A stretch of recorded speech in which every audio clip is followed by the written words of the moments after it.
അന്തരിച്ച CPIM ആലപ്പുഴ മുൻ ജില്ലാ സെക്രട്ടറി പി സുധാകരന്റെ സ്മരണാർത്ഥം കുടുംബ ട്രസ്റ്റ് ഏർപ്പെടുത്തിയ അവാർഡുകൾ വിതരണം ചെയ്തു. മുൻമന്ത്രി പാലോളി മുഹമ്മദ് കുട്ടി, ഫ്ലവേഴ്സിന്റെയും ഗോകുലം ഗ്രൂപ്പിന്റെയും ചെയർമാൻ ഗോകുലം ഗോപാലൻ, 24 അസിസ്റ്റന്റ്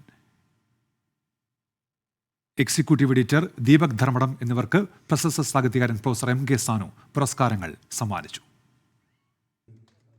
മികച്ച പൊതുപ്രവർത്തകൻ മുതിർന്ന CPIM നേതാവ് പാലോളി മുഹമ്മദ് കുട്ടി, കേരളത്തിലെ ഏറ്റവും മികച്ച സംരംഭകൻ തൊഴിൽദാതാവ് Flowers Gokulam group chairman Gokulam Gopalan, മികച്ച മാധ്യമപ്രവർത്തകൻ 24 news assistant executive editor Deepak Dharmadam.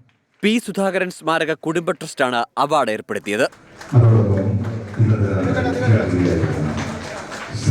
മാധ്യമരംഗത്ത് മറ്റു മേഖലയിലെ പോലെ മാറ്റം വന്നുവെന്ന് flowers Gokulam group chairman Gokulam Gopalan. ഓരോരുത്തരും മറ്റുള്ളവരെ ദുഃഖങ്ങളും മനസ്സിലാക്കി അവരുടെ സഹായിക്കുന്ന ഒരു സംസ്കാരം നമുക്കുണ്ടാകണം. ഒന്നുമില്ലെങ്കിൽ സമ്പത്തൊന്നും വേണ്ട, നമുക്ക് ആരോഗ്യം ഉണ്ടെങ്കിൽ അടുത്ത വീട്ടിലെ അവൻ എന്തെങ്കിലും സഹായിക്കുന്നുണ്ടെങ്കിൽ തീർച്ചയായും അതൊരു അംഗീകാരം തന്നെയാണ്. അങ്ങനെയുള്ള ഒരു മനോഭാവം ഉണ്ടെങ്കിൽ തീർച്ചയായും അവന് ഈ നല്ല ഒരു നേതാവായി സുധാരണ പോലെയുള്ള ഒരു നേതാവായി നമുക്ക് ജീവിക്കാൻ സാധിക്കും. CPIM ആലപ്പുഴ ജില്ലാ secretary R Nasar, Kayamkulam MLA U Prathibha, P Sudhakaran സ്മാരക trust chairman S Ajoy Kumar എന്നിവർ പ്രസംഗിച്ചു. 24 ആലപ്പുഴ.